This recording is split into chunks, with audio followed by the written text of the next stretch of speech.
get started because Al's joined us now, so we're gonna get started. So I want to thank everybody for joining us today. It's an incredible experience we're about to do for the next hour or so, and I want to welcome the family members from Jackie Robinson's family, Sharon Robinson, and Sonia Pankis. I'd like to welcome Dr. Alveda King, Martin Luther King's niece. I'd also like to introduce George Floyd's sister, Judy Leach. Welcome, Judy. Hello, everyone. Hi, Judy. Hello, Judy. Hi, Judy. Hello, Judy. This is Alveda. Hi, everyone. Hello, Judy. Thanks Hi, for Alveda. joining us, Alveda. It's pretty remarkable when you can get the King family and the Robinson family and the Floyd family together in this time that we're living in right now. And I want to just open up by saying a little bit about Life Aid for those of you. There's a lot of you that aren't familiar with our organization, and we're set up as a suicide prevention program for military veterans and first responders and their families. And our whole thing is about looking at how peer support, technology, functional medicine, and community activation can help keep people engaged and find hope and purpose together. And so that's our mission. And when the situation with the George Floyd murder happened, a lot of our vets were very upset. And then when the rioting and looting began, they were upset even more. And it caused a real level of friction amongst a lot of them. And they began reaching out to me and really depressed and concerned about, what to do, how to react, how to, what to make of what was going on. And so in the midst of those conversations, we came up with the idea of how can vets use their unique position and expertise and brotherhood and their whole warrior ethos of respect, courage, and commitment to help do positive things in the community. And that's what brings us here today. So I want to thank Zed, Paco, Adam, Overton, and all the vets that Muji and everyone that came to me. And hopefully what we're about to embark on is going to really make a big difference. And I also like to thank Cerner, our main corporate partner, for helping with the research. Our goals are research, solutions, and education. And this initiative fits in the education part of that. And I'd like to thank Cerner for that. I'd also like to thank Boyd for being sort of my co-host today and helping get the word out and really make this a special event. And with that, I would like to introduce Al Roker. Most of you, unless you lived in a cave, know who Al Roker is. A great human being and just a big supporter of our program. And so, Al, if you would, please. I just got a text from Al that his internet is on and off. He was on and he could hear, and now he cannot. And that has been an ongoing issue for him. So I think we should sort of maybe move forward, and he's trying to get back on, just so you know, John. We're going to, the wonders of technology in 2020, I think most of us can admit we can't wait for this year to be over. And with that, we'll I agree. That was B-Hop. So with that, we're gonna move along. So I'm gonna introduce our three main guests, and I can't even tell you how honored I am to have them with us today. I think historical context and just understanding, from these folks and what they've been through and their families, I think really helps, and how we can use that information to motivate our veterans to do great things in the community. And I'm going to start off with Jackie Robinson's daughter, Sharon Robinson. The Dodgers are a huge partner of Life Aid. We do a lot of things with the Dodgers. I saw that Gabe was on here. Hopefully, he still is. Um, and really appreciate how baseball as a sport and a game helps build bridges in the community. And so, with that, I'd like to introduce Sharon Robinson.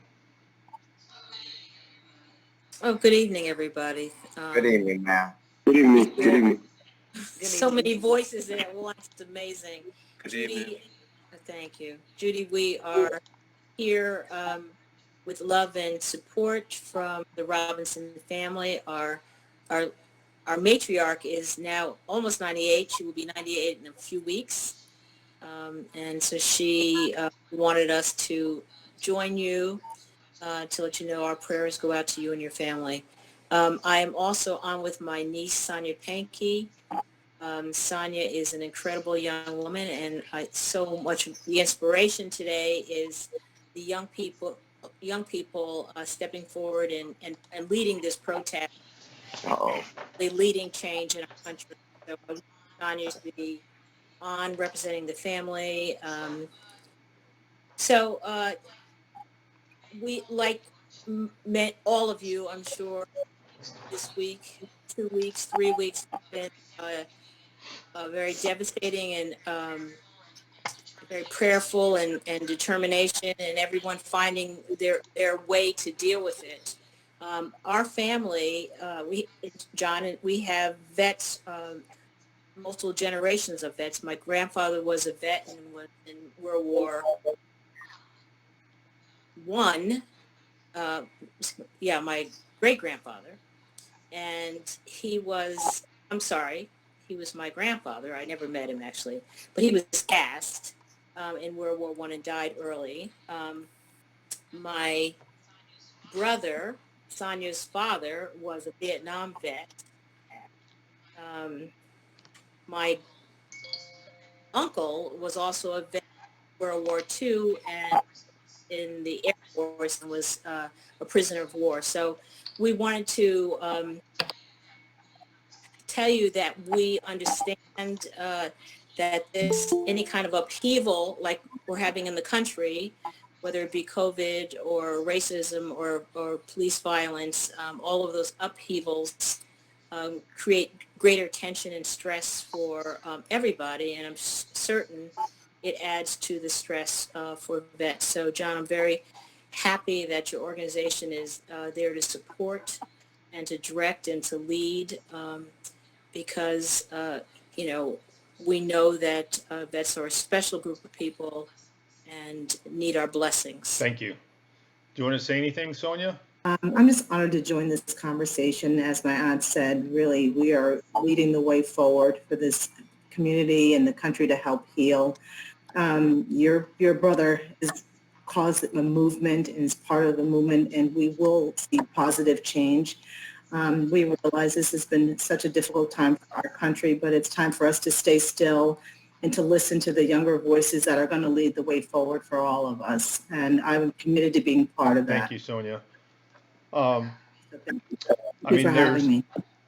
The context and the historical context of what Jackie Robinson did and the struggle that he had is very, very important to keep in mind as we move forward.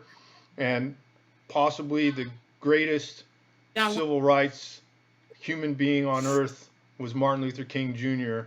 And we're really honored to have Dr. Alveda King on the call today.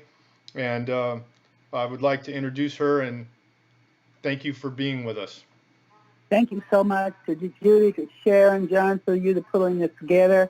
Everyone who's gathered on the call. I'll be very honest with you. In the midst of the killing of George Floyd, I have been so encouraged by his family saying, let's bring love back. Let's move forward. Let's find solutions. And I really appreciate that people didn't make it about Martin Luther King Jr. Some people tried to, who was more important. But what's really important is the spirit of love that is coming forth in this.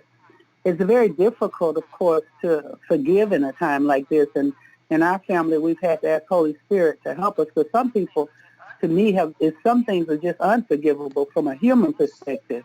But there's a bigger perspective in God that can guide us to that.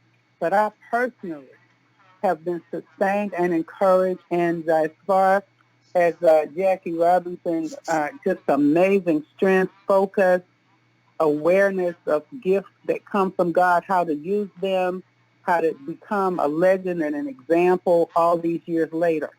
I'm 70 years old, and that's either young or old, depending on how we look at it. I'm expecting to live forever, eternally. So I try not to worry about it. That's the way I look at that. But I believe this is such a unique time when all the generations seem to be coming together with this crazy technology. And the young people have told us that we didn't learn how to use Google Hangouts or text or tweet, we probably would not communicate. So I think it's amazing that we're doing this call today. And I just want to encourage everybody who is listening. Thank you for that awesome message.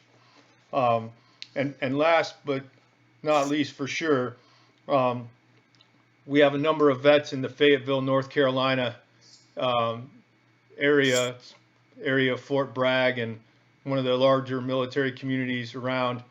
And it's a very close-knit community, and that's the community that George Floyd and his family came from. And I was very fortunate to be able to speak with Judy early on in the process and talk to her, and just was really encouraged by her words and how I'll let her talk about it, but I just want to introduce Judy Leach, and I really appreciate you being part of this and the impetus for we're all together now because of your brother. Yes, thank you. I'm still kind of emotional in reference to that. So please excuse me. But I thank everyone for coming on. Yes, the world is going to change. We all going to come together and start loving each other. But we got to stop the killing. That's my problem. Not only did my brother get killed by a police officer, my son also got killed by a police officer in 2013 as he was running away, and he was shot twice in the back. So I've been through this more than once. So it's very painful when we see our young men getting shot, gunned down like this, and haven't done anything to cause it. So it comes where there's not enough love. It's more racist and hate in the world today. Everybody needs to come together and love each other and give everything to God in prayer. He said, if you ask anything in his name, all things will be possible. So that's what we need to start doing. And as I explained the other day to a group of people, the insurance for the older people is cheaper than the insurance for our children, because they're leaving this world quicker than the older people are. So the insurance companies have went up on the children's insurance, and it's you can't afford it, basically. I'm still paying for the burial of two of my sons. I lost my other son just as well, 9 months and 8 days after I buried my youngest son that was killed by the police officer. So y'all just got to bear with me on this. But we got to come together. We really and truly do. George made a difference in the world, and I thank him for that, but for his life to be taken for this change to come through. It should have been changing a long time ago, when there was other children being killed, other women, other men being killed. Not till it takes my brother's life where the world has to change.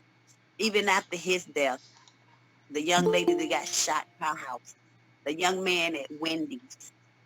It's crazy out there today, y'all. And with us praying, if everybody would just get on their knees and just pray and ask God to give us a better life, change this world, let us all come together as one, I think we can do it. And it starts here. And I thank you for that. I really do. We thank you for your courage to being out here and speaking with us, Judy. And Judy, this is Alvita. When it was first reported on the news, and I apologize because the news anchor said his sister Ruby said, let's bring love back. And I said, no, Judy. And so, Judy, I agree with you. I hear so much love, so much courage, so much strength in the midst of your loss.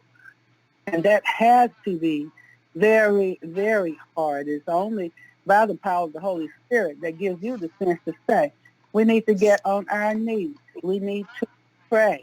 We must bring love back. Faith, it takes faith, and hope is very delicate. It's like a flower, but hope is there too.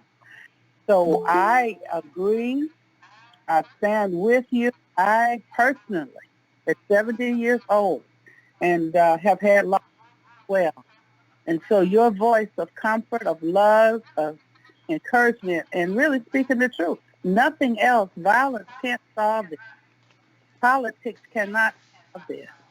Humans cannot solve this. We have to pray. And for you to have the courage to speak. I did not meet your brother. I only, after he was killed, his little sweet daughter, and said, my daddy changed the world. And I wrote a little note on a tweet. Yes, he did. And God bless you. So I can only pray that all of you are comforted and that this strong message that's coming forth, it's like a miracle and it's amazing. Yes. Yeah. Yes, ma'am, I hear, I know. Praise be to God. Well, in addition to our prayers and our faith, we have a lot of work to do, and that's what these protests have been about. And one of the things John wanted us to talk about was, how veterans can be involved in the movement, and it is a movement. And I'm wondering, John, can you tell us how they've been involved to this point? So, hang on, just people are trying to get in still. So, I wanted to introduce a couple people real quick. I wanted to introduce Harry Carson. Many of you know Harry as NFL New York Giant middle linebacker. I've known Harry now for 6 or 7 years, and every time the Cowboys play the Giants, we text each other and talk, and he's been really a leader in his community, even if he is a Giant. But I just wanted to introduce you, Harry. It's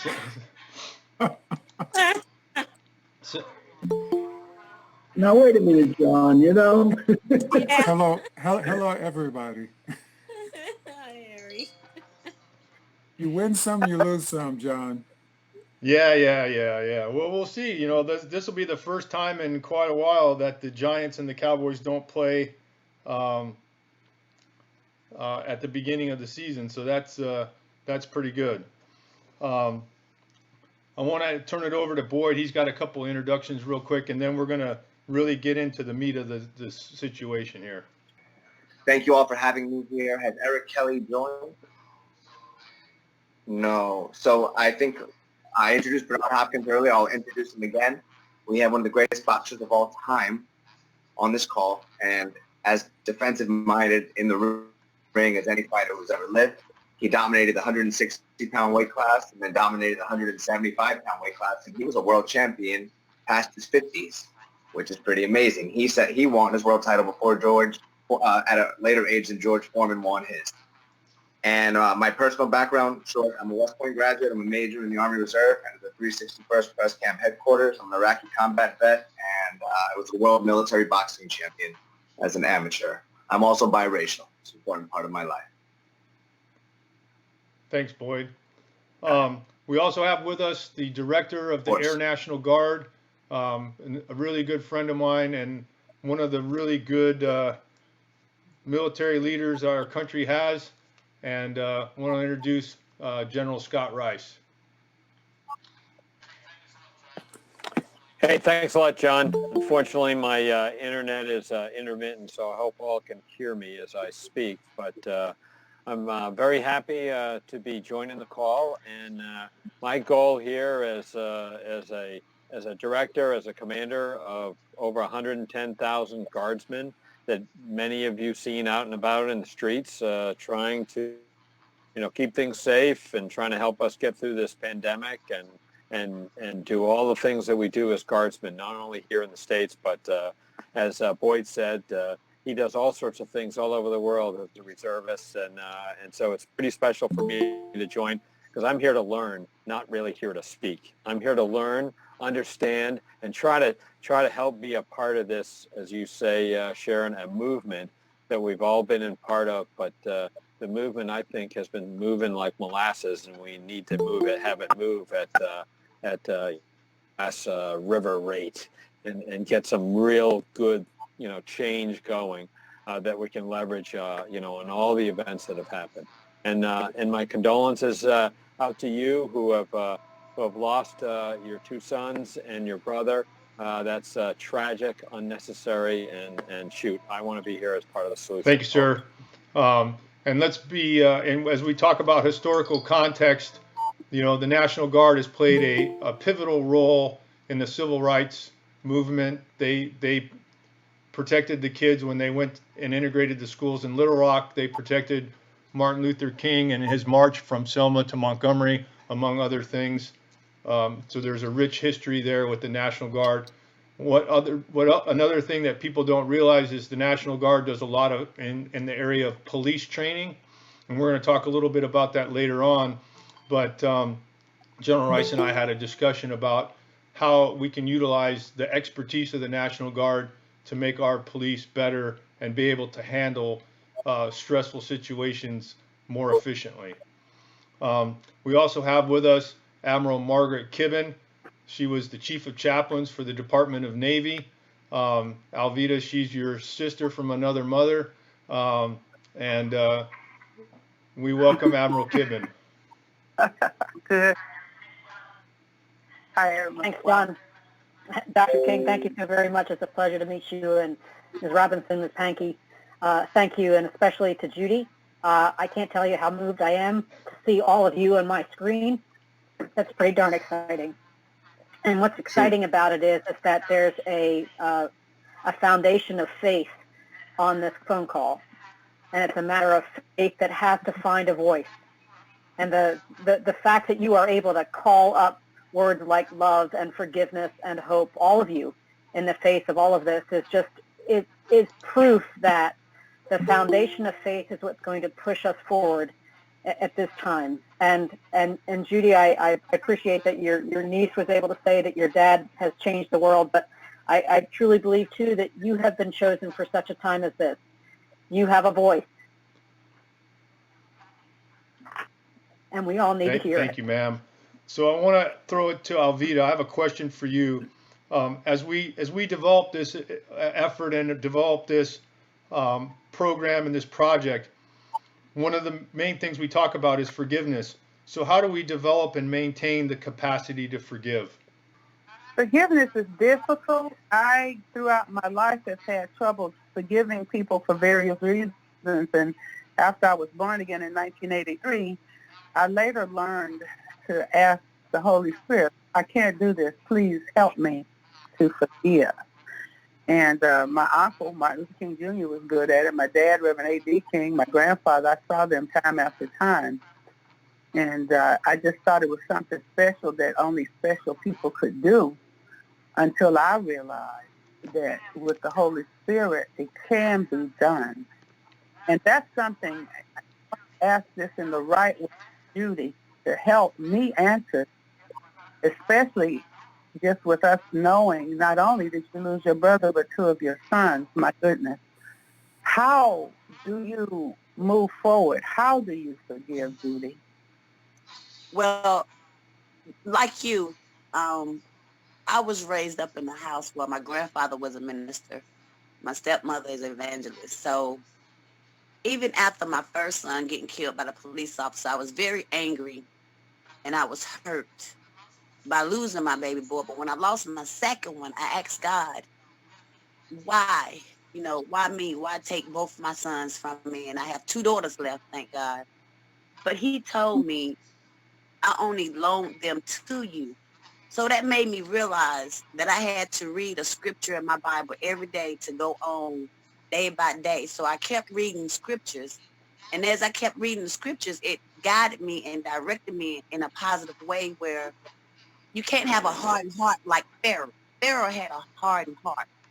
And I wasn't brought up that way. So I had to forgive the police officer and the other young man that killed my son. But at the same time, I didn't forget, but I still had love in my heart and I forgave them for taking my son's lives. But they was only loaned to me. Like my father says, he said, oh, he only loaned them to me. So when my brother left, you know, I had to ask the question again. And my family, they come to me for advice. They look up to me. And only thing I could tell them is that he had a better plan for him. His work on this earth was done. So therefore he got a better place for him. And he's going to make things different within our hearts, within our eyes for us to see. He's making things different. He's changing a lot of things that people didn't see back then that they're seeing now. It's the corruption, the politics, everything. Everybody is seeing it now, and everybody is coming together, trying to come together. And once we get together as one, it will be a better place. But we got to take that. We got to take that. How can I say it? We got to take that hardened heart away and start, you know, just looking at people in a different perspective. Everybody's been through something in their lives. Everybody got a different story. So therefore, we all got to look at their story, their testimonies, what they've been through, and realize we done been through it too, but we still got to love each other. I can't, I don't know. Like I said, all I did was pray, read the Bible, and ask God to just take this hardness out of my heart that I had for those young men. The police officer that killed my son was 22. He was 24. 2 lives gone. That's the way I seen it with him. My son's life gone and his life is gone because he ruined his life by killing my son. And like I said, in 2017, his life was taken in the line of duty. I don't wish no hatred, no hurt upon nobody, but his life was taken just as well. And the young man that killed my other son, he's serving time. But I still want to talk to him and just see, you know, how he felt about killing my son. I have no hatred in my heart for him. But his life is gone just as well. Just as well as my son. That's amazing. And like I say, would be the wrong time in history to make this about any other thing than what it actually is. And you and your family, your brother, lost it. I remember my grandmother was shot in 1974 playing the organ at Ebenezer Baptist Church. And the man who killed her, he just seemed to have been kind of deranged or crazy and all that too. But my granddaddy went to the jail and he said, son, you have taken the greatest thing I've ever loved on earth. Granddaddy loved God more than any human, but on earth. He said, but I forgive you. And I almost couldn't understand it back then. I can understand it today, and that's why I can understand you. There's tremendous strength because you just made a major point. He killed my son, but he destroyed his own life. Both of them did. Yes. They destroyed their lives with that action. And you understand that. And of course you can't forget it. But you have to offer it up to God. And when you say you read a scripture every day, I read the word too. I do. So this is very amazing to me to see this very great strength and courage. And yet you also said you were raised in a family with the word and everything. So what happens now? And then back to Sharon's question about the young people. What do we do with children who were not raised in families like that? We got to encourage. Yes. Okay, please answer. Please answer. We got to encourage them. Let them see where we've been and how God brought us through. We got to teach them, talk to them more, show them love, show them our strength. You know, it works in different ways. Even to this day, I do speeches sometimes. My daughters will call me to talk to other mothers that lost their children. If we don't try to help them, who else going to help them?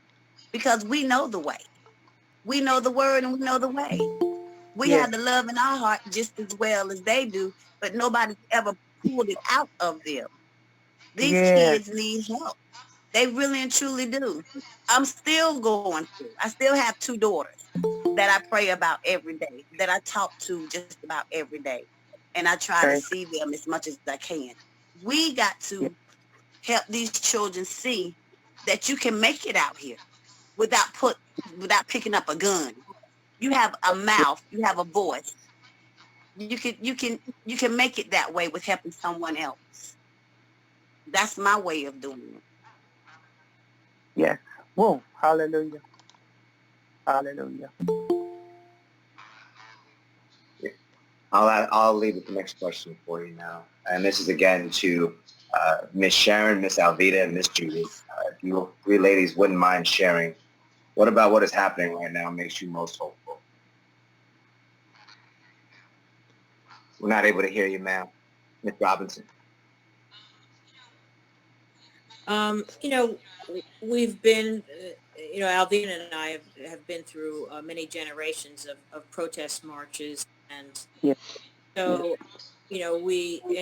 and also we've been through successes from the protest marches and the laws that were changed. And we've lost lives along the way, always.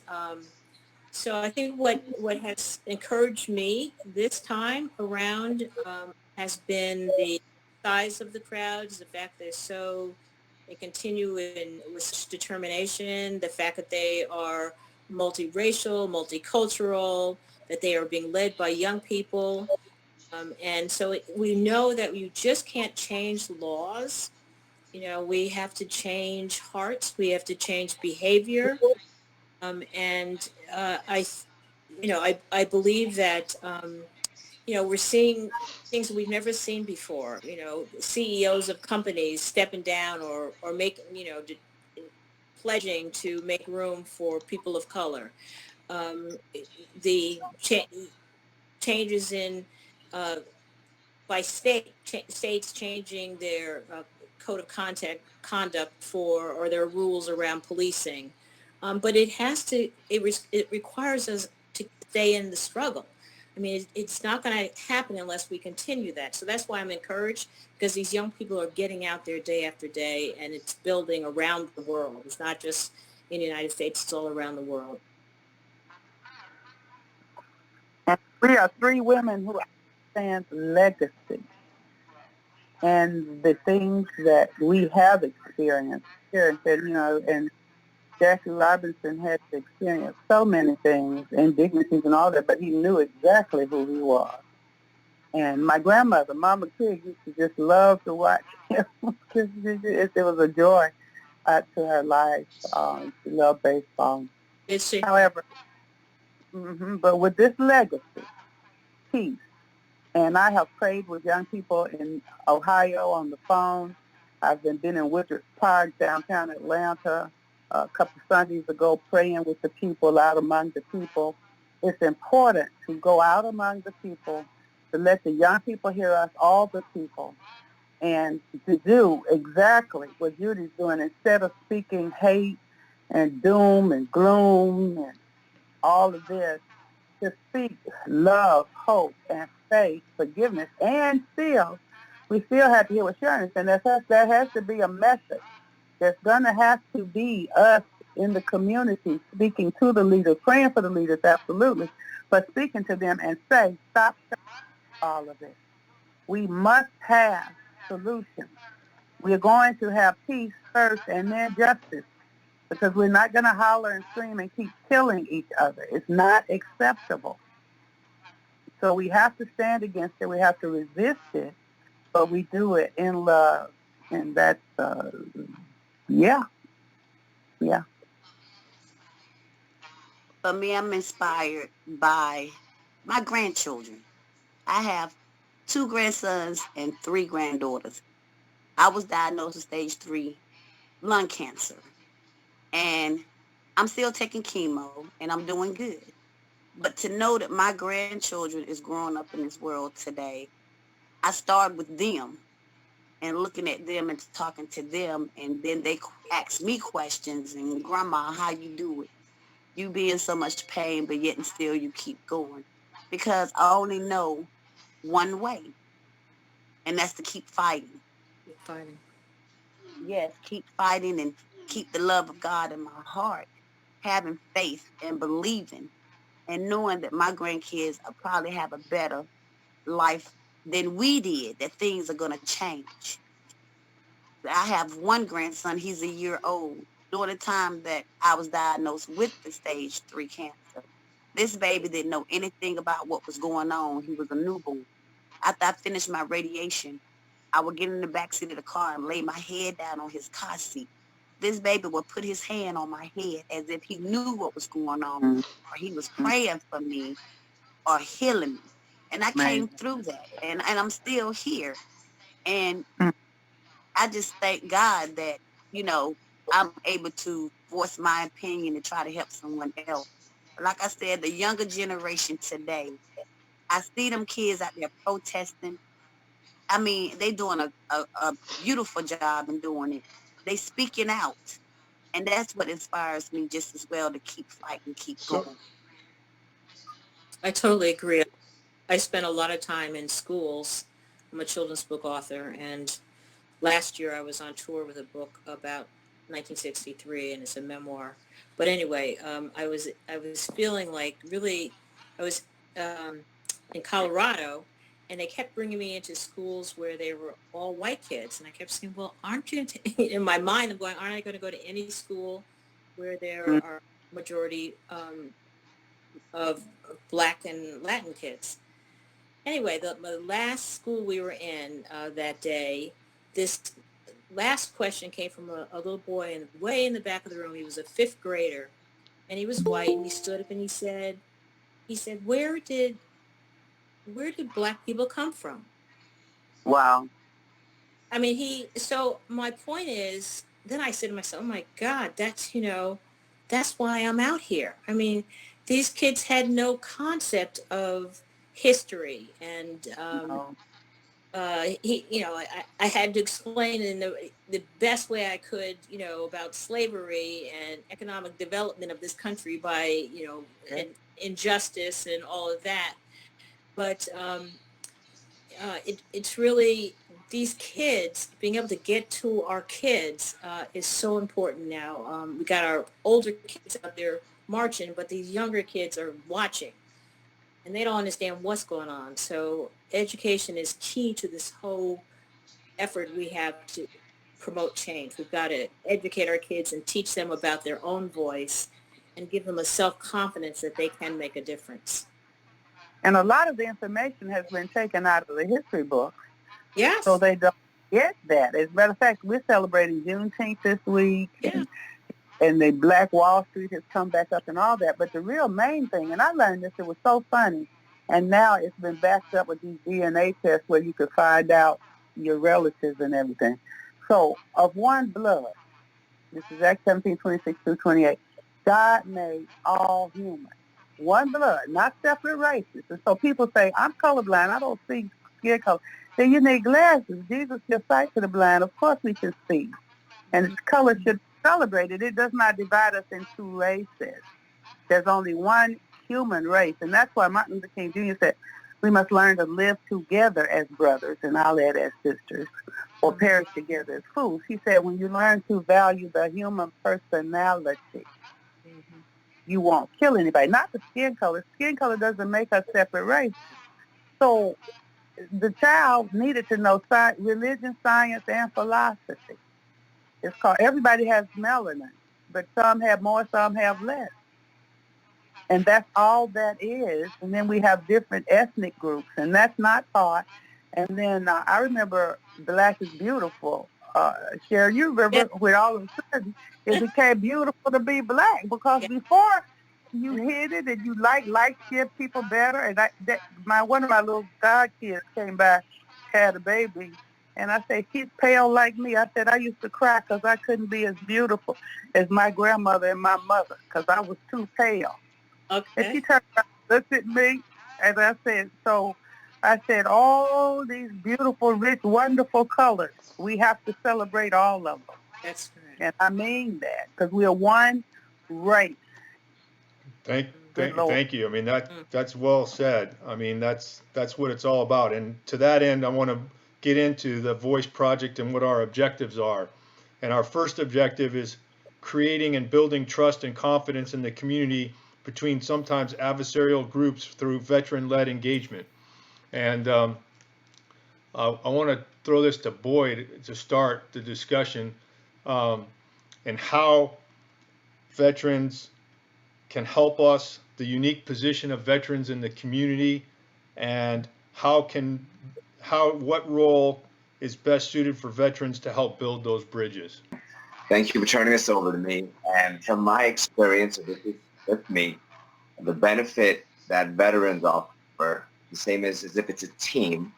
It's a microcosm representing the United States. You have all 50 states represented in there. So you have all cultures that make up all 50 states. And you have immense stress put on you. And when they break you down and they put everyone in the same uniform with the same rank, you learn really quick. You may have whatever dislike you have towards someone else who's your partner, your same rank, your battle buddy. That drill sergeant comes down on the same you like you're equal. He doesn't discriminate. And when you have that pressure on, especially the physicality in there, you learn how to get past whatever you may have had before in mind, because when your common goal is survival with the military officers, you have to place your life in the hands of someone that doesn't look like you most of the time, or have your same background, or have grown up the same way. So that's the benefit of having that. So if you have veterans coming on out, and most of them, even I've come across some of them that have lived growing up with biases, and then being in the military, just through exposure, it helped them evolve in the way they viewed life and realize that maybe they were lying to themselves or were being lied to growing up. And this is from their own mouth. I think implementing veterans, dealing with children, we deal with men and women, leadership roles of all different races and ethnicities and religions. So we have that to offer to the Black community as well. And then the same with police officers. We understand authority, and we have members in the military that look like every possible cop that could be there. We see past it. Ma'am, Admiral Kibben, would you mind, Admiral, speaking to? You have much more of a stance than I do on this, please. What you think the benefits us veterans have to offer with helping improve relations between people in uniform, the domestic people in uniform, police officers, and people of color, American citizens of color. Thanks, Boyd. I appreciate the opportunity. I was pointing at the screen. My husband walked into the room. He said, "So who's who?" So I was pointing you all out. And the question is an excellent one, and I think you've already touched on it, Boyd. And as much as we come from everybody's family in military service, we come from all walks of life, every shape and size and color and ethnicity. And the miracle, I think, of military service is that we do it right. And it's a really exciting witness to show that to internationally, whether we're in Iraq or Afghanistan, and there they are, very homogeneous, and in come us. And they inevitably ask us, how do you make it work? And it is a really amazing collegiality. It's an amazing fellowship that's a part of military service. And you don't lose that when you leave. In fact, you miss it when you leave. And having that fellowship and that collegiality and the opportunity to give and take with one another and serve with one another, that's really missing when you leave. And part of the depression that many veterans feel is that they don't feel they have that same cohesion. They don't have that support system surrounding them. They're people who don't understand where they've been and what they've experienced. So part of what Voice is doing and Life Aid is first bringing veterans together so that they have an opportunity to see that there are still people out there and they can reconnect and they can share that bond without even having to explain anything. that's the first part of it. But the other part of it is because they are back in their communities and because they have the ability to talk about how amazing their experience was in military service. They have the ability to provide yet another witness to our communities of how to make it work, to give in service to one another. Selfless service is one of those code words that we use so often in military service, but it means something. And we can help to demonstrate really what Judy has been talking about and Dr. King has been talking about and Ms. Robinson has been talking about, and that is just be able to give yourself back because we have so much, and to be able to share really how powerful it is to build up rather than to tear down, and have that relationship with our own communities so that we can grow, we can heal, and we can build each other up. Hope that helps a little bit. I saw Eric pop on too, by the way. I'm going to ask him in a moment, ma'am. I'm going to turn it over to him. And I wanted to add, ma'am, another thing that the military has is accountability. We understand the leadership starts at the top. And any of your soldiers underneath, I get it. We can't orchestrate what they're going to do and when they're going to do it. But if they mess up, it's our fault. We take on that responsibility as the leader, and we approach it by it's personal to us. Anytime anyone under our command, it's our fault. And we're hoping to share that understanding with police departments as well along with that. And overall, I think we can impart that type of effort so that everyone understands that we're dealing with that. We're holding you accountable for your actions and the actions of your subordinates. And I think that will help greatly. EK, Eric, can you hear me? Is General Rice still on? All right. So Yes, talk to still us on. a little How you bit doing? about the National Guard and the expertise and how you might be able to bring something to the table and how we deal with stressful situations that can also help us bridge confidence and trust in the community.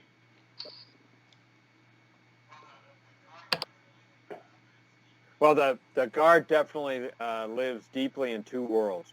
One world, primary world, is we're trained and organized to fight our nation's war, to deploy overseas, fight and engage overseas.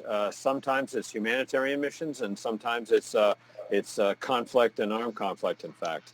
And that's our bread and butter. That's what we're trained for. But that said, we all also have authorities to go out and respond to disasters and events and issues in the United States under the authority of the governors.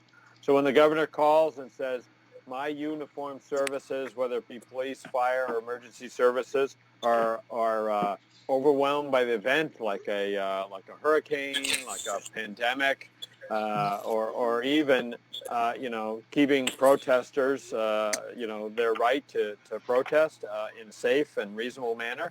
Then the governors will call on the National Guard to help and augment our uniformed services, police, fire, and emergency services. So in our communities, we're not the first responder necessarily. We're the second responder to help augment and provide great depth and numbers of people, and hopefully, reasonably so, a great calming effect in our communities that, hey, we are definitely here to help.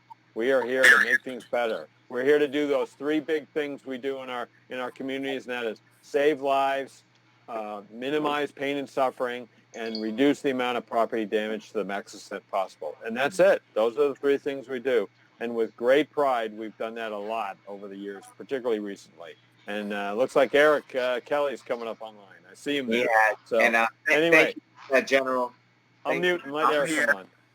All right, Eric, since Bernard is no longer on, Harry, if you wouldn't mind answering after Eric, from your experience as civilians in this nation and your view of the military and what you believe about the military, how do you think the military would benefit our purpose here to try to use the military and implement it to close the gap, the familiarity gap between people of color, Americans of color? What I think that the military is all over. Like the military is the one place where people from every demographic get under the umbrella, and they fight for one thing. They fight for one common bond. You understand what I'm saying? And that, to me, is the definition of brotherhood. That's the definition of brotherhood, and that's what we need, and that's what we need in our society. I feel that I feel that a lot of these acts are out of cowardness. These acts are strictly out of cowardness. That's how I feel. And what we got to do is we got to give these guys confidence. We got to give these guys confidence in themselves. These guys have, because a lot of these shootings are out of fear. It's straight fear. People fearing what they don't understand, and that lack of confidence in themselves. So the first thing they do is they run to their gun and they use it. You understand what I'm saying? So what I like to do, you know, I got the gym, my own South Box gym. So what I like to do is I like to bring these guys into the gym and teach them boxing, teach them self-defense, teach them that confidence. You understand? And then when you're in the boxing gym, you're with everybody from every demographic. You know what I'm saying? All like soon as you walk in the gym, egos are checked at your door.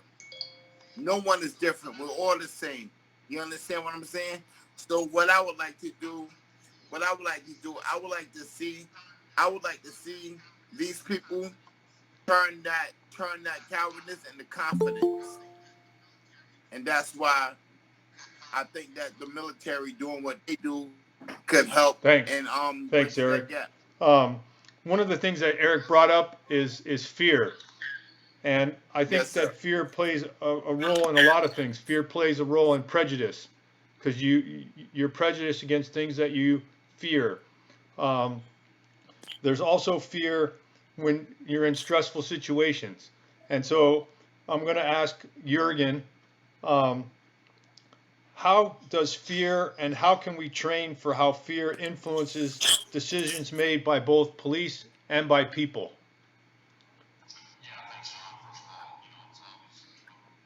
Yeah, thanks, John. First of all, you know, it's obviously, you know, an amazing privilege to get the opportunity to listen and reflect on the learnings for so many years and so many perspectives.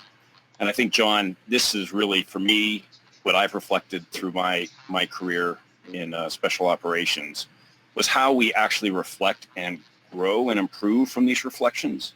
I think one of the amazing things that the veteran community does is it's almost muscle memory for us. We have a very disciplined process on honest assessments, and we call it after action reviews. And just so we make this more tangible, you know, it's a tool that as I reflect back now has been the greatest tool for growth and improvement across the individuals, the team, the organization, and the mission. And the reason why is because, you know, we can have a very transparent, trustful, and respectful conversation, which takes a lot of courage to develop, which is exactly what's going on here. And that kind of reflection for learning and growth is probably the most critical thing to reflect on fear and those shared experiences, you know, that you can talk about in a team to move forward. And it's all about this collection of thought that moves forward, you know, and the purpose of doing this is understanding what just happened. How do you deconstruct and reconstruct what happened? How do you learn from it? How do you understand the constraints and the dynamic environments without having emotional biases or prejudice to the event in it of itself? So you're taking it from a very objective look, those shared experiences. And then probably one of the most important things, so you can close that chapter and move forward, is how do you reconstruct the team or the tribe or the community emotionally, put the team back together and move forward towards action. And I think the greatest lesson I learned in my time in the military is this very disciplined process of how we think, how we communicate, how we develop this trust and transparency always towards actionable outcomes is what keeps us, exactly what was discussed earlier, accountable to ourselves, but most importantly to our teammates and the mission itself. And I think that in a whole is probably one of the greatest tools that we can use to reflect in dealing with fear and anxiety. Thanks, Jurgen. That's awesome. So I want to throw this out to our military leaders. How can we use different training to create a better force? And is there such a thing as proportional response training? And start with you, General Rice, and then Admiral Kibben and Jurgen, if you guys can chime in. Well, one of the things that we have in the National Guard is as you said, on one side we have the professionalism and the accountability, and yet on the other side we do have the training and the discipline that you know, Eric Kelly talked about. You know, how we're all the same, and there is no race, color, creed, sex, or any of that stuff when it comes down to there's a threat in front of you and we're all in together to accomplish, defeat, and overcome that threat. So that kind of mindset on supporting each other is what we export to our civilian community, our local community. So we get to the point where we do have that confidence. We do have that confidence in augmenting and supporting our local law enforcement, our fire, or whatever that may be, to make a difference and to be able to be there to help them and know they all know that as, you know, a civilian community and a civilian uniformed service, they have the back, we have their back, and we're there to help them. And I think there's a lot we can do together on building that confidence, that resilience, and that ability to move forward and not make this about, you know, race, color, or creed, but make this deeply about what's in your thoughts, what's in your mind, and what value you can bring as a person to the table to help us, you know, get to a better place. Thanks. Admiral Kibben? Over. I agree. Hey, thanks again for the opportunity. You know, when we think about where law enforcement is, they're on the front lines of some really dynamic, kinetic events. And we learned last week from somebody that in their training, they're taught that there's death on the other side of, you know, that incident. It's either his or yours. And that's a terrible way to start a routine. It's a terrible way to start your opening patrol. And yet, if you realize that there's danger out there, but you have something else that strengthens you, I'm looking right here at Judy Leach. I mean, she has every reason to think that there is death on the other side of that door. And yet she's grounded in faith and is able to say, but life is important to me. And I think part of what we haven't inculcated into police training is the value of the gray. And yes, things are dangerous, things are kinetic, and yes, it could end up in death. But there are a lot of steps between now and then. And if law enforcement is grounded in values and virtues, and they have the ability to kind of explore the gray in safe environments in their training, and training is really keen on this, right?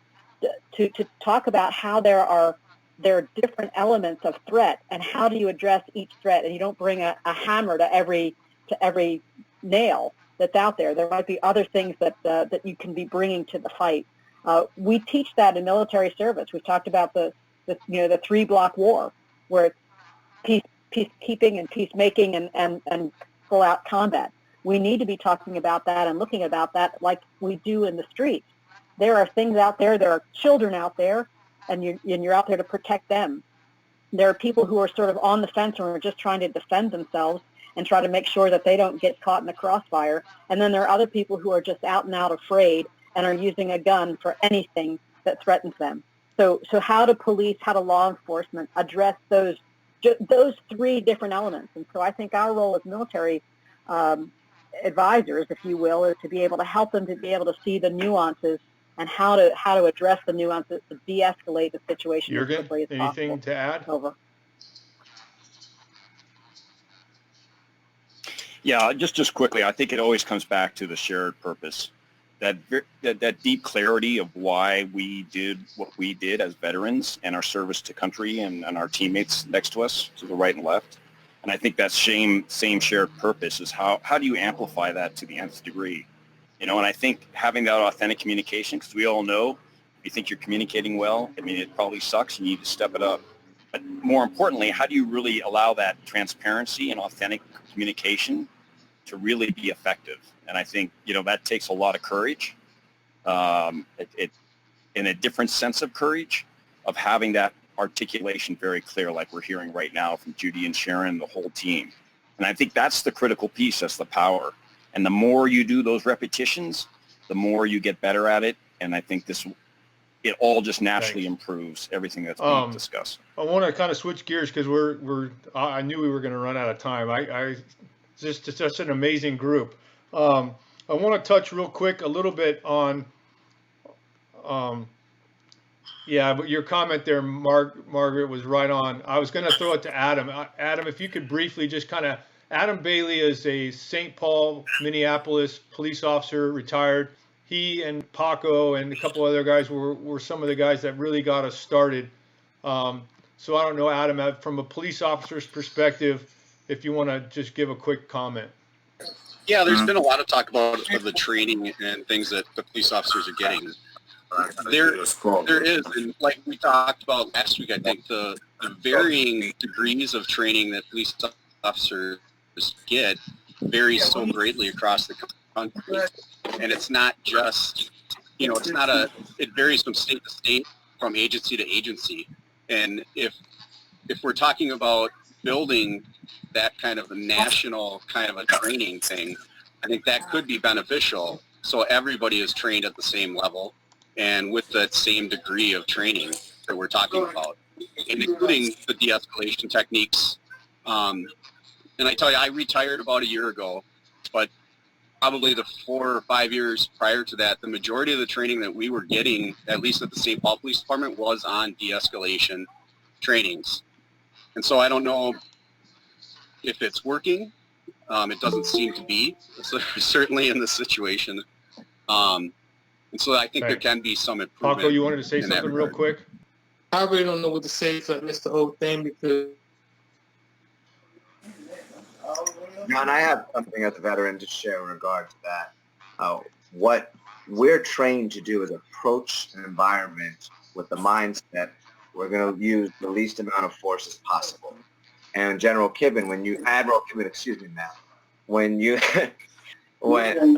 we couldn't be so rough. So when from what you're saying right off the bat in the police academy, if I understood you correctly, they're taught when they go into an encounter, either you or me. And we don't think when we show up to an encounter off the bat, it's either you or me. We think we just alive. There's no threat. And if there is a threat, we're using the least amount of force. And we know we're accountable for somebody off the bat. Where every time in combat somebody is killed, the accountability is through the roof. The whole thing's investigated every single time. But we're trained knowing that with that awareness. And I think that is a factor that we can spill on over and improve the mindsets of police officers. Now that you're telling me that's what they're trained to believe right off the bat, it's either you or me. Hopefully we can rub off on them just through experience. And I think that's a doctrinal change, perhaps, the least amount of force possible.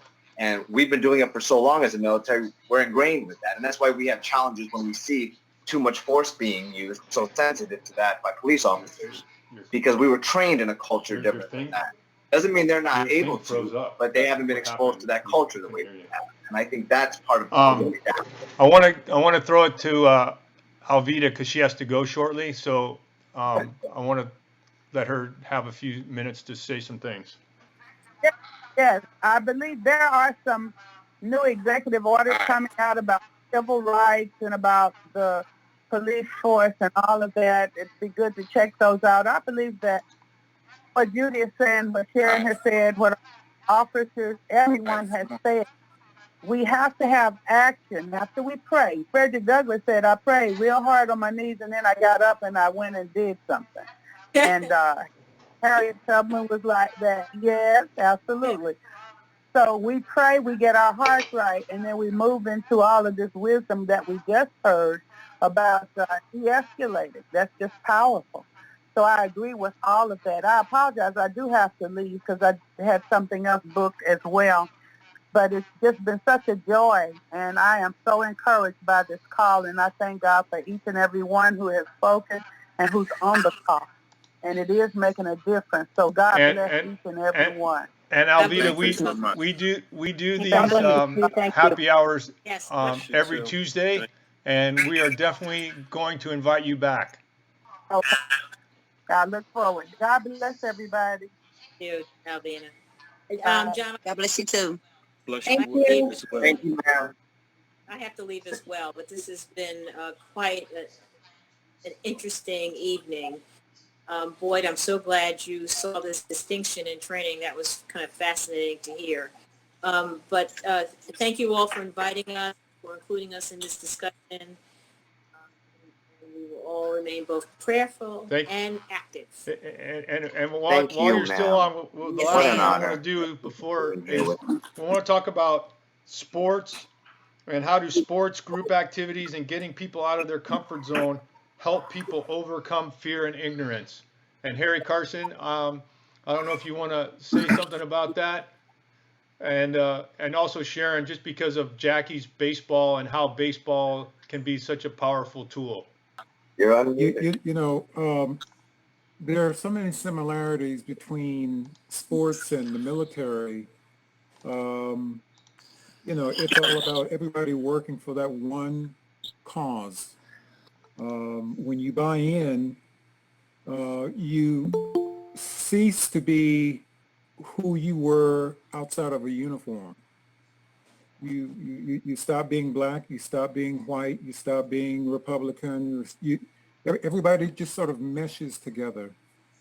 And, there are just so many similarities between what I did for so long as a football player, years ago, and the military. So I can sort of relate to many of the things that you guys are talking about. And also, as well, you have the same issues after football, and that many within your community are dealing with, and that is suicide and mental health issues and so forth. What I try to be is I consider myself a hands-on captain for many years.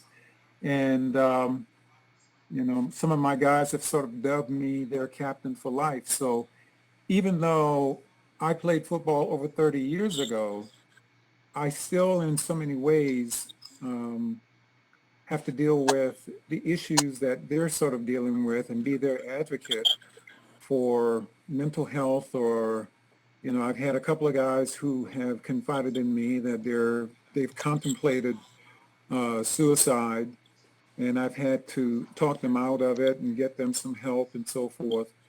So again, it's all about just sort of being there for those that you've trained with, that you've become so close to on the field, but that sort of goes with you when you leave the field and you become just a regular individual. For me and for many who have been a captain and who players have sort of leaned on, you never stop being that support for them. So, we know what it's all about, getting together and just being the best that we can be on the field, but you also have the same issues off the field. And so that was the reason why I wanted to, when John invited me to be a part of this call, I just wanted to be here just to sort of listen, because we're sort of dealing with the same issues. And, hopefully we can sort of make the most of this situation and understand, especially as athletes, we all can understand that we really are one color. And I've had calls from guys who I've played with in the past who have not understood the issues that many of the minority players on the team have sort of dealt with. And we've started a dialogue and talked about the issues of the day. But again, just being a part of a team and loving the people that you play with, and you don't see color, you don't see black, you don't see white, you just see the individuals that you play with and who you've trained with and so forth. And, you have basically a bond that is there forever and ever. And even though you have played against other individuals, even those guys who are in the opposite uniforms, with stars on their helmets and so forth, in some ways, when the game is over, we can always come together and and unite together and be one and work for the same causes if those causes are going to make a positive impact on the lives of Thanks. others. I mean, that's really well said. I don't know, Sharon, if you have anything to add before you have to go. Yeah, I just will add that the baseball players, for the first time, black baseball players have come out with really beautiful statements and very powerful, and they're organizing. So it is nice concept to believe we're all one and we're all one team and no one sees reality that's just not factual. And so they've been hurting for a long time, and I'm really proud of them for speaking up. It's something my father used to try to get baseball players to do when he was alive. When he retired from Major League Baseball, he committed his time to the civil rights movement and economic development in the black community. He did it through many different ways, from raising money to writing books to writing columns to writing letters to presidents to helping to found a bank in Harlem. So he really believed that we, unless when one of us is down, then all of us are down, and that we have to lift everybody so that we can have equity and justice in this country. And it is a struggle, and I encourage all of you to keep working through these concepts we've talked about today, and believing in keeping faith at your core, but really trying to see what you personally can do to invest in change in the country so that we can at some point have a reality of equity and fairness in this country. So thank you all for including us in this discussion. John, I'm gonna say good night. Ms. Robinson, I want you to know, ma'am, that John and I have relentless energy, and we are not going to stop. All This right. is the point of this call was not just for a call. This was the beginning. Good. And we're going to have action, tangible action, throughout the country, partnering up with major sporting organizations, and we're going to tag you again, ma'am, for some help, please. Uh-oh. Yes, ma'am. We don't know what it's looking like yet, but we are going to keep going. So we need our combat support. Yeah, I mean, our right. our next Bless you event, all. our bless you first all. retreat is going to Goodbye. be Good night. July 14th through the 19th in Colorado Springs, and I'm happy to say that Judy is going to be joining us there in Colorado Springs, and also Bernard Hopkins is going to be joining us in Colorado Springs, and we're going to be there for a week doing a lot of our normal veteran peer-to-peer support programming, and then also we're going to do a voice project with the city of Colorado Springs with Mark Geist, and General Rice has hooked me up with the Adjutant General for Colorado, and we're going to do something in the community to really try to kick off what we're doing. So we're doers, we're not talkers. I apologize, but Paco had some kind of internet issue. I'm not sure what it is. He's a little upset that he couldn't get his voice heard today. So I'm trying to text him and see if we can get him back on. But in the meantime, I wanted to open it up.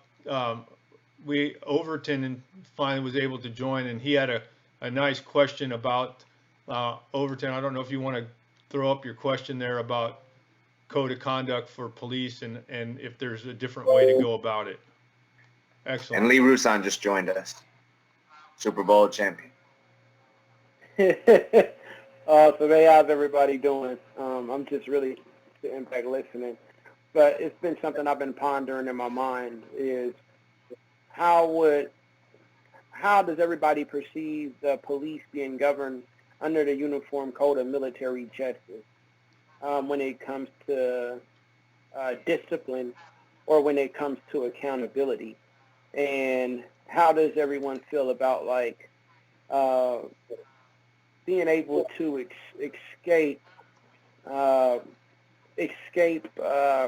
consequences just by being affiliated with like a union or a professor in the school with tenure instead of right versus wrong as a professional? You know what I mean? Because as a professional, you have a higher accountability of doing something than someone who doesn't know.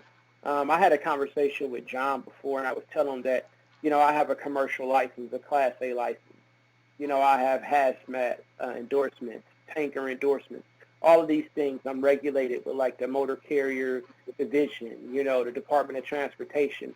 And so what that means is that me having all of that stuff on my license, it just sounds good. But when it comes to accountability, I don't have the option to go to traffic school because I'm considered a professional driver. See, I don't have, if there's something that you would get a point on your license for, a point and a half for, I would get 3 points for it on my license.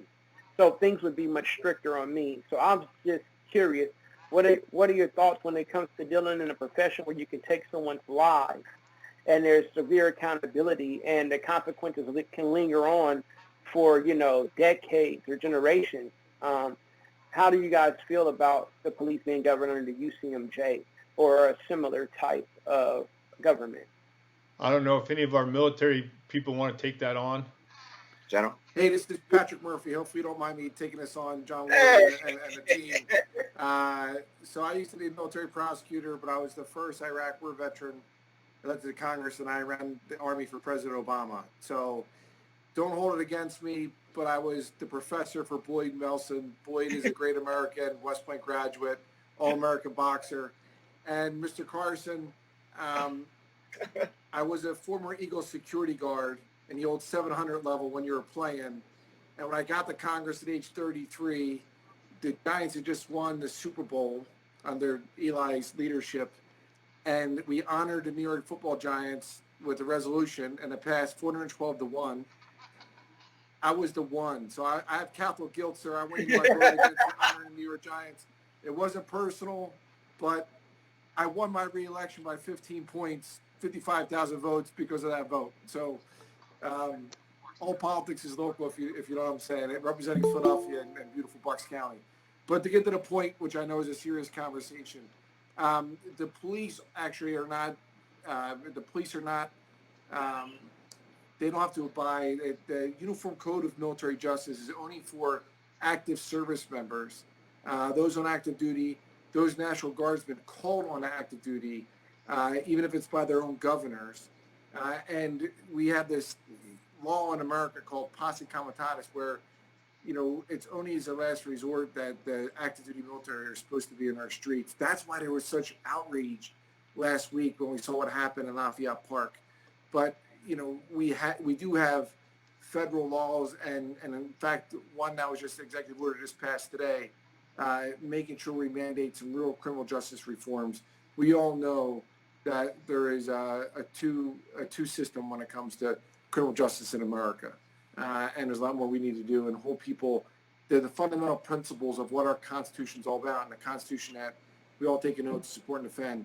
And those principles are justice, equality, the rule of law. The rule of law meaning no one is above the law, no matter if you're the President of the United States or Captain Boyd Nelson. It is really important that we establish that not just in the military, but also, and more importantly, in our own society, because the eyes of the world are watching us right now. Excellent.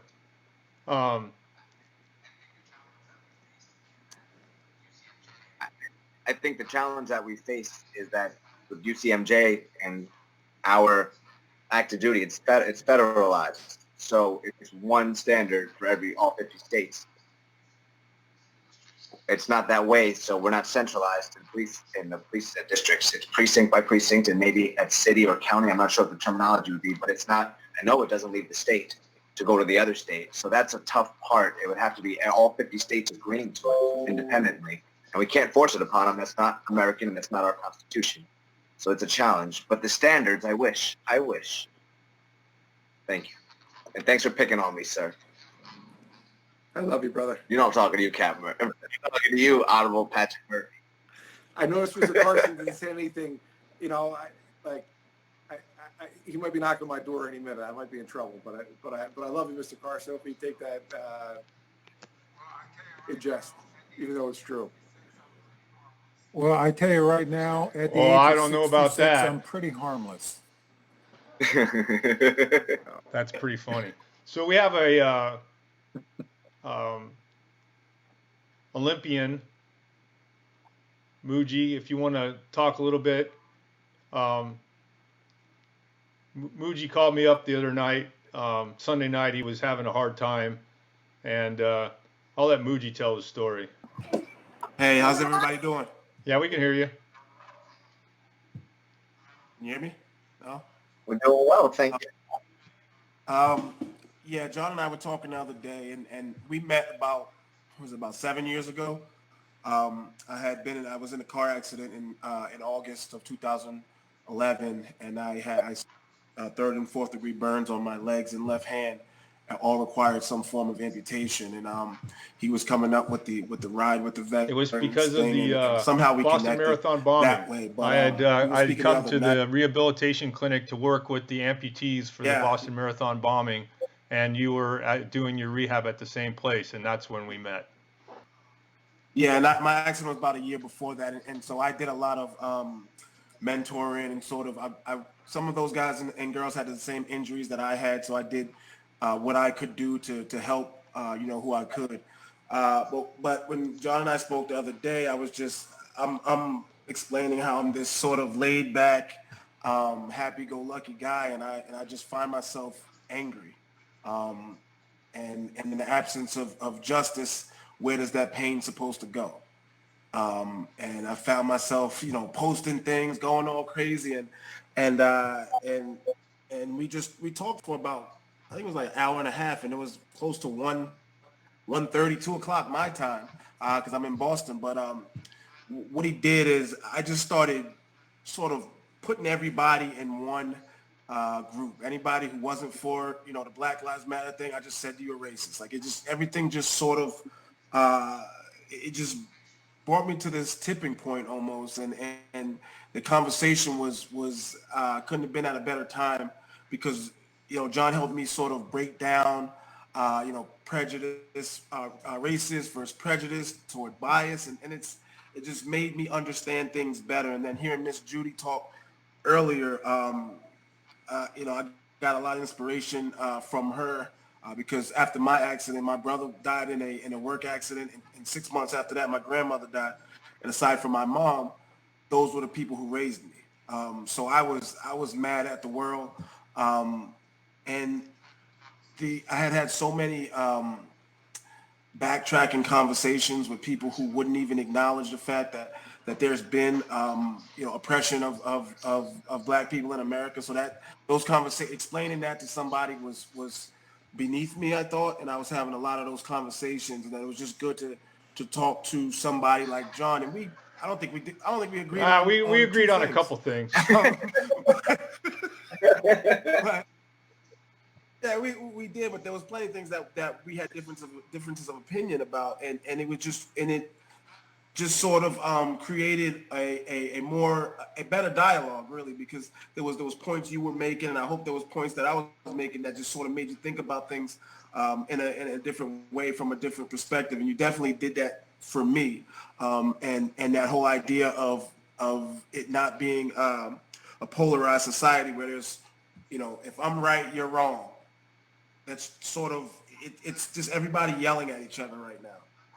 If you're pro-Black, you're anti-police. If you like Trump, you hate Black. There's just so many assumptions that are being thrown around now, that the only way things are going to get cured is if we start talking and have a general idea that we're trying to make things better and understand people better, and like some of the things that I heard some of the generals and admirals and stuff talk about today, those ideas, coming from a younger Black guy, seeing police officers and seeing generals and sergeants and stuff like that talk about ways that we could be more understood from the police officers, so they're not scared of us when they see us. I'm 6'1", 220 pounds. Oh, kid yourself there. You're a slouch. You're a tremendous slouch. We go. But with what Mr. Harry Carson said as well, I was a college football player. in that whole aspect of team. I was telling John a story where a kid who was one of my best friends now, our freshman year, is from Erie, Pennsylvania. I hear him talking and he's throwing out throwing out N-bombs and blah, blah, blah. And so I walked up to him and we ended up fighting and he lost. But he was a kid that just, he wasn't exposed to any of it. I mean, he was from an all-white town. His parents hadn't explained anything to him. There's obviously no Black history taught in school, so he was just naive to everything. And so Coach made him and I have lunch together for the next year, and we just talked, and he just was really he just didn't know anything about Black people. He didn't know anything about slavery and stuff. What I still think is a bit of a stretch, but he. Now, literally, when this thing happened to Mr. George Floyd, I saw a big, almost like 5-paragraph thing on his social media stuff, just being as pro-Black and pro-equality as I've ever seen anybody yet. And I know it's genuine because he was on the opposite side of that, and I think that's where we need to go. I mean, the obvious racist people that just have hate in their heart, there's no help for them. They got more issues than just hating people, because you don't hate people for no reason. But I think the majority of the group are just in that area of prejudice and bias. It's not real hate. Like we were talking the other day, John. You've convinced me that most of the people are just. I mean, some of these people turned into civil rights lawyers and activists overnight. It helped me to sort of break the people down, because one of my friends, I've known him for 12 years. He's a great, really good guy, great heart, real good dude. And he was saying some things on his stuff that was just not accurate and just not sensitive to the situation. And I wasn't happy with him. And there was no fight this time. I grew up a little bit, but we had good discussion. And I think being able to have your own opinions and talk about them with people who aren't like you is something that's huge in this whole thing, because we don't want to be fighting back and forth. We kind of want to all come together and accept people for who they are. Thank you for giving me the opportunity to talk, and thank you for being on this meeting. I mean, I feel like I'm out of my water right now, but you're great, brother. I'm learning a lot from you guys. Lee Rosen, do you want to introduce yourself and say a few things? Hey, Lee, how you doing? Hey, hello, this is Lee. I'm doing great, brother. What's up, Harry O? What's up, Nelson? How you doing, Lee? What's up, Uncle Guru? I'm blessed, brothers. This conversation is such confirmation and such. It's like being plugged into a power source, being plugged in, and the energy is just flowing in, and it's an energy from all my life and more to come. And I echo the acumen, the sport acumen, in terms of, I mean, again, what can we do? How do we, as we say in football, move the chains? How do we move forward? And I think that, encouragement, support, what I call performance coaching, needs to take place. And when I look at, for example, what I've learned, and Harry could verify this, certain rules in football protected you, like the 25-second rule. It actually protected you. You only had 25 seconds to run the play. You couldn't get caught up in the past. You couldn't worry about the future. All you could do is open up the present, is run that present play. So the 25-second rule, if there were people, there were fans, or maybe there were some ball players, would be like, man, can we just kick it in this huddle for a few minutes? I just want to just talk about the fact that I dropped the football the last play or the 2 plays ago.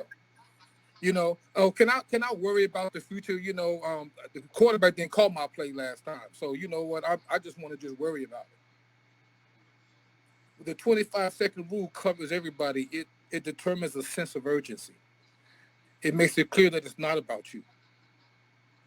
It's about the team. And I know the one lady, and bless her heart, she was, and she was what she alluded to in terms of, what I heard was, like sport But it's not about it's not about everybody. Everybody's not going to play pro football, pro basketball, or be a professional boxer. But we can all learn from the acumen. There's a place to where we can all come together off the football field and play the game of life, just like how we played it on the professional level. And I think it takes training, it takes coaching, it takes encouragement.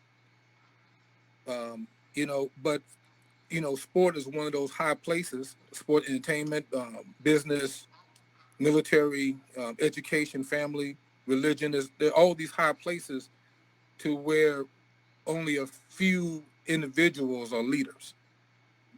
Mostly everybody follows. So we have an opportunity as leaders.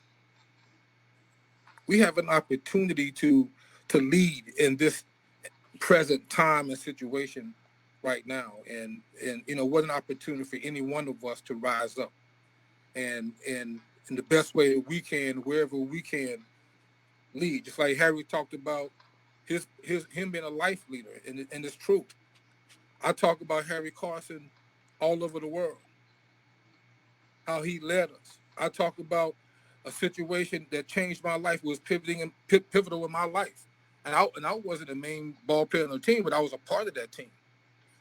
And when he communicated, when he spoke, everybody heard it, and we were together as one. And when we heard it, when we heard his voice, then we had vision. When we heard his voice, we could see. And that's what we need to be. We need to be that voice in this time right now, so people can have revelation. They can have vision to see how to move forward. That's so beautiful, Uncle Ruth. And I'm really touched that you get to reunite unexpected with your old teammate here. That's real special as well. I see the look in Harry's eyes as he's looking across, that smirk on his face. It's real cool. Demetrius, boo brother, are you on there? Yo. You want to give any talks from your experience with sport and how you think the lessons learned in the ring, being a U.S. Olympian, a three-time world boxing champion, current middleweight champion of the world, the sports you learn and the discipline you learn and the intermixing that boxing entails, how that may apply to help better our situation here between breaking down borders and barriers? For me, it's just my advice is just is as a fighter, being in the ring and carrying it out to the outside world. It's like knowing discipline, knowing that there's a fight every time you get up in the morning. On am I going to be a good citizen today? Am I going to do what I need to do? What do I need to do, and how do I do it? How do I get it done with the people around me? Do I, eliminate people that's not helping me, or do I keep people that's not helping me around? And these are the problems that I see going on with people not understanding how to let go sometimes, and moving forward in life. And those are hard steps for people. But as far as the whole thing going on, it's a sad situation, but it's also a beautiful situation on top of it, because there's a lot of positivity and the positive stuff coming out of it. People uniting, people actually seeing if we get together, we stand for something, people gonna have to, it's gonna be a force to be reckoned with. It's just, I do my own thing. I let people know how I feel. I show nothing but love. And, I just want to hear what's going on, see how I can contribute, but also take information in to keep sinking into the future of my community around me as well, to how to adjust to things, how to make a difference, and know when to quit, know when to just keep it moving, know when to put your pride and ego and your stubbornness away, to walk away, because that's the bigger man. That's always the way to go, not trying to show oh, I'm big, I'm bad, or I'm not. And then worse things happen in that situation. So I think those are the type of things that they need to understand where how walking away won't bring it to this level. And if you stay there, it's going to go to this level. So, that's, something I try to encourage kids to just walk away and do the right thing. And there's nothing wrong with ever calling somebody, like calling somebody to help you get out of the situation too. Having that person to call, like, hey, I'm in the jam. Like, what do? I need like your voice of reason. I need your voice of peace, and if that can be somehow one way to like figure this out as well, So, I mean, there's a lot of opinions, a lot of suggestions. It's all about just trying them all, I guess. I agree with you. What do you think about that, John? Uncle Roo, Lee Roosevelt, greatly. I just can't even tell you how grateful I am for everybody taking the time to spend on this town hall, and all the things that you bring to the table, your ideas, and how we can put that into action. And I think that's going to be the key. Is we have this event coming up in Colorado Springs. If you haven't signed up, sign up. lifeaidhope.org. Renata will get you connected if you have any issues, and we can start. We're going to start. Have an effort in creating a pool of ambassadors that can help us raise money and raise awareness, like Bernard Hopkins and Alveda King and some others. I think Sharon Robinson, and at least it seems like she was going to try to do that, and then try to get the vets out to connect.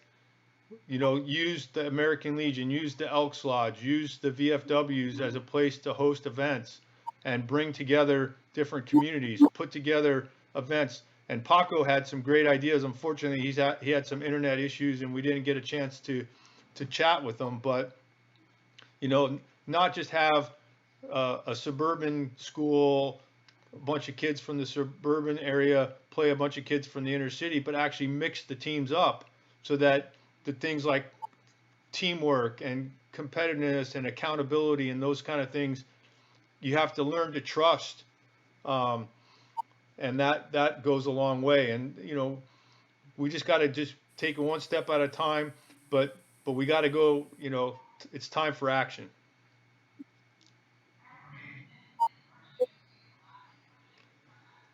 I also think mentorship too. A lot of mentorship can come out of those events that we are doing that are partnering and having these mixed teams of different kids, police, vets, and out of that can come a good mentorship that'll be fostered going onward, because consistency is also key as well, to know that someone's always there, or that this group is always there, or they're always meeting and there's a safe haven for someone to go, or to, as what Demetrius was saying, is that group, to asking for help and needing that help and recognizing it and having that support system in place. And that's not going to come overnight, but I think it is a great place to start. That's just to grow that with this group. I agree completely. Well, again, our plan partner with major sports organizations, so keeping that in mind. So John is connected with all of them, it seems. But additionally, if you have anybody in your life, personal relationships with any retired or current professional athletes, NHL, MLB, tennis, boxing, NBA, NFL, reach out to let them know we're trying to organize events where we bring veterans with community of color with their local police officers all together. And the key that John and I spoke about is when we preach this mission, when citizens of color show up, bring your children, bring your babies, let them see your family, let them see the best version of you, so they can see they have children like I do, they have a husband like I do, a wife like I do, they're humans like I do. I think also, children are the keys to connect Karen us all, but we lose sight of that. Joined us. I told the story about the Tuskegee Airmen earlier. She was able to join us late, but Karen, if you want to say a few words. I told them the story about how we brought your dad to the Tuskegee Air Base in Alabama back in whatever it was, 2014, 2015, and what a great experience that was. Yeah, my sister, Sherry, brought him out there for the event. And, my dad was just one of those kind of guys that just loved to be with everybody. He accepted everybody for who they were, not what color they were. It was always acceptance because they were just a human being. And somebody who was born in 1920 to be able to have that feeling about this country and everybody that was living in it when it was during a time when he dealt with all the racism, but he never, ever blamed anybody for anything. The only person he ever blamed for not succeeding was himself. And that was the way he taught all of us, is that the only person to blame if you don't succeed is the person in the mirror. And that's just how we've all been, and that's how it's always been for us. That's the same way we are in the military. You have yourself, accountability. And for every human, I believe, And you know, it's looked always at. respect starts at home. You know, if you don't respect your parents, you're not going to respect anybody else. You know, parents have to, drill that part into their kids, that they need to have respect for themselves and for everybody else that they meet. And I wish the mentality came along that by not taking accountability for something under your watch, you're disrespecting yourself. Exactly. That's a big, you're disrespecting yourself by blaming somebody else for something that happened under your watch or something you did directly, and blaming someone else. You're disrespecting yourself. Exactly. And so that was just how it was. He would tell everybody that, you can't blame everybody for your heritage. Everybody is an American. You have a heritage, that is where you came from and celebrate it. But once you came here, you were an American, and everybody around you was an American. I mean, that's just how he was. He just never saw the bad in anybody. He always assumed there was something good in everybody. Thanks, Thank Karen. you, Karen. Kay Taub asked a question about how veterans who are not connected to professional sports or law enforcement can take part. And so the best way to do it is connect with us and then be part of our network, because we have a network of vets all over the country. And depending on where you're located, we can help plug you in and connect with your local group of vets and help support you if you have interest in creating an event or reaching out to the local schools or any of those kind of things. We can help facilitate some of that work. This is Lee Rufon. Can you hear me, guys? Of course. Listen, one idea I have is that we can call ourselves PRMs, positive role models. See, and see, the key here is that, it doesn't matter whether you're a professional athlete, military, mother, father, whatever role you may play. Everybody serves as a role model. We at the place right now where we can digest this, what I'm about to say. It's a choice. What kind of role model you choose to be or to become, a positive one or a negative one, and what an accountability it would be to challenge people to choose to become positive role models, no matter what role you play in life. So you're not given some higher place in life because you're a pro football player, or a doctor, or you're not given a lower position because you're just a janitor or whatever. Who are you? So that PRM, that positive role model, we can use that when we approach young people. And whenever we approach young people, that means we're dealing with everybody else, because young people have relationships with their parents, their peers, their teachers, their coaches, individuals in the community. So if we go after young people as positive role models, we're going to impact everybody else. I agree. And it is the younger people, and that is always where it is. See, everybody's been telling everybody who the role models are: people who are famous, people who are rich. And they are role models, but they're not the only ones. And again, we got to distinguish what kind of role model are you.